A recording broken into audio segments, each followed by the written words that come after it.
Never ever think small. If you're going to accomplish anything, you have to think big. You have to go and shoot for the stars. The biggest challenge most people have is because they think small. And the reason why people think small and why they choose small little goals is because they're afraid to fail. They know that if you shoot for a big goal, then the chances of failing are very high. And they're afraid of failing. It's one of the most common things why people are frozen and why they can't make a move in life, because they're scared of failing. I say to myself, hey, I'm not worried about failing because that's part of life. You're not gonna go and win everything. And how far can you fall? Look at this is the ground. That's as far as I can fall.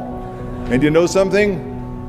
That the only time you really consider the failure is if you fall and you don't get up. But if you get up, you never consider the failure. So I never considered myself a failure. I always considered myself a winner, even though I fell every so often. But I always got up and I always moved forward. This is the important thing. I never had any patience, of course, for thinking small. If you do something, then go all out and do it well. And this was not just the case in bodybuilding. I didn't just want to be a bodybuilding champion. I wanted to be the greatest bodybuilder of all times. I wanted to have the most muscle, the most muscle of all times, the most definition. I wanted to win the most trophies, the most world championship titles. I just wanted to be the best. And the same is also in movies. I didn't just think about being in movies. No, I wanted to be a movie star. I wanted to have above the title billing. I wanted to become the highest paid entertainer. I basically wanted to be another John Wayne. What's wrong with that?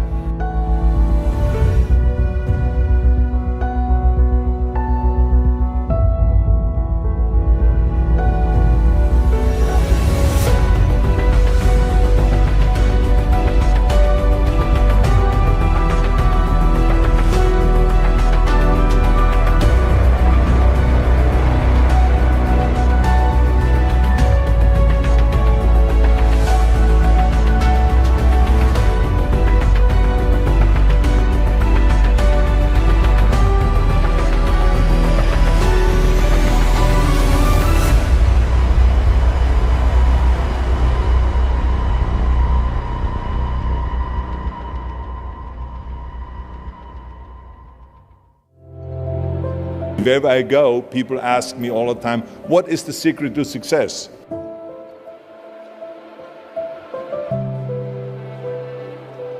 I think I can give you the long version here.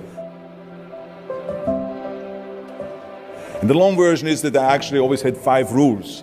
And everything that I did, I always used those 5 rules. And those 5 rules helped me to become successful in various different areas.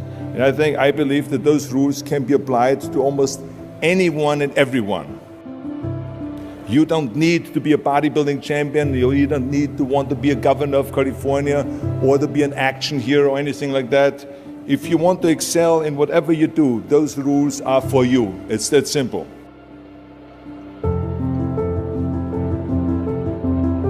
I think that we all here like to be successful and we are driven. So that's why those rules apply to you. So my first rule is find your vision and follow it. You see, I think it's the most important thing that we have a very clear vision of where we go. A goal, where do we go? Because you can have the best ship in the world. You can have the best cruise liner, but if the captain does not know where to go, that ship will drift around the world and out there at sea and will never end up anywhere. And this is exactly the way it is in real life. If you don't have a goal, if you don't have a vision, you just drift around. And you're not going to be happy. This is why it is so important to have that vision. Now, I created that vision in Austria because I grew up after the Second World War. The problem was that everyone was so depressed because they lost the war that there was alcoholism everywhere. There was, of course, depression. There was a terrible economic situation. There was famine. There was starvation and all of those things. And also it was kind of a little place and narrow. I felt I wanted to get out of there. I wanted to escape.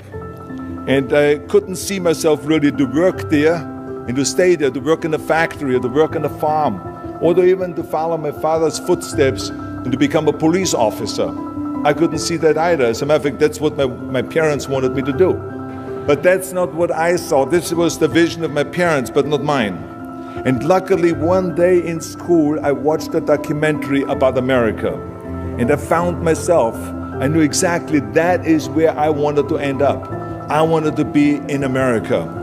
Everything that I saw in the documentary, I just loved. Everything was so big. I remember the tall skyscrapers, the monstrous bridges, the giant freeways filled with beautiful cars, the huge jetliners, movie stars, Muscle Beach, and all of those things. I could not wait to get there. The question was just, how do I get there? How do I get to America? I mean, this was not a common thing to do way back in the 50s. No one had the money to travel or anything. But one day I was fortunate enough to see a magazine. And that magazine showed me the path to America. And it was a bodybuilding magazine. And on the cover was this very muscular guy that was standing there like Hercules with a Hercules outfit. His name was Reg Park. This Reg Park was on that cover, and I remember the cover said, Mr. Universe becomes Hercules star. I read the article as fast as I could, learning about how he grew up in Leeds in England, poor, and how he trained 5 hours a day, every single day, and trained and trained and trained and lifted weights, and then he finally became Mr. Great Britain.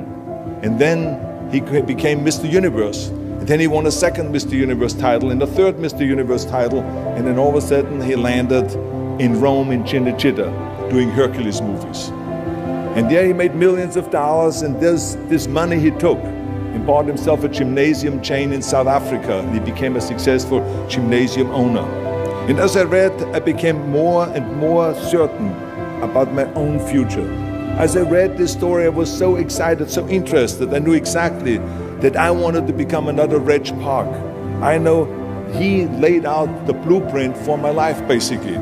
I could see myself, I could visualize myself clearly to be a champion on that same stage where he won the Mr. Universe, and then to move to America, then get into movies, and then become rich and famous. I had that vision very clearly laid out. I was so happy that I knew exactly where I was going. From that moment on, everything that I did, no matter how hard I had to work or how much I had to struggle, it didn't matter. It was a wonderful joyride because I knew what the purpose was, and I found my passion. The simple truth is, if you don't have a vision, if you don't have a goal, if you don't see your future laid out in front of you, you're just floating around without a purpose. And I think that the numbers speak for themselves. This is why so many people around the world are unhappy with their jobs. I mean, in America, 74% of the people hate their job and would like to change jobs. But think about that. That means that only a quarter of the Americans love their life's work. I mean, that is a very depressing statistic.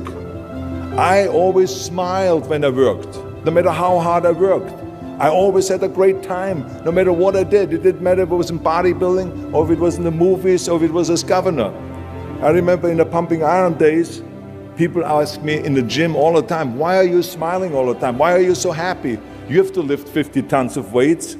You have to train 5 hours a day. I mean, I look at the other bodybuilders' faces and lifters' faces, and they look kind of depressing. They look sour. They're miserable that they have to lift weights.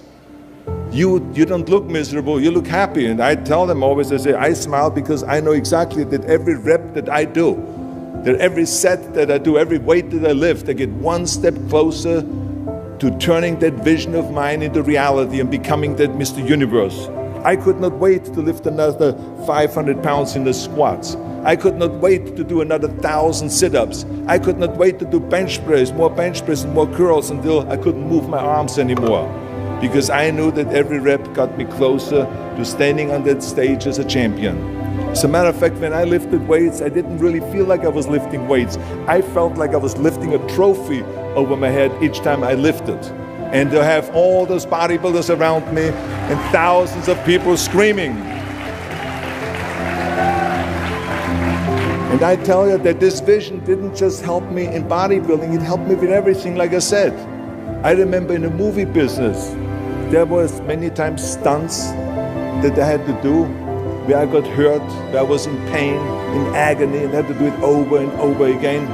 I remember one incident specifically on Conan the Barbarian. There I was crawling on all four, on rocks, over rocks and gravel, holding my sword right in front of me. And as I was crawling, the camera followed me, and it was around 30 feet, the crawl on those rocks and this gravel. And eventually, after 10 takes, my elbows, my knees started bleeding and hurting. And the director came to me sheepishly and said to me, he says, "Do you mind if we do another take? I need a close-up of you." And I said to him, "No, I don't mind at all." I said, "Go and do as many takes as you want." He says, no, I don't want to do that because I know you're in pain, you're bleeding." I said, no, I don't feel any pain. I said, "The only thing I see is the finished scene."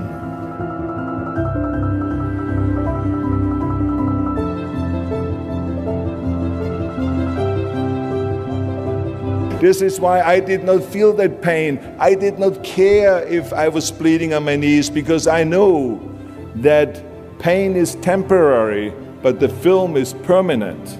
And I explained that to the director, so this is why I try to tell you, always discover your vision, and the rest will follow.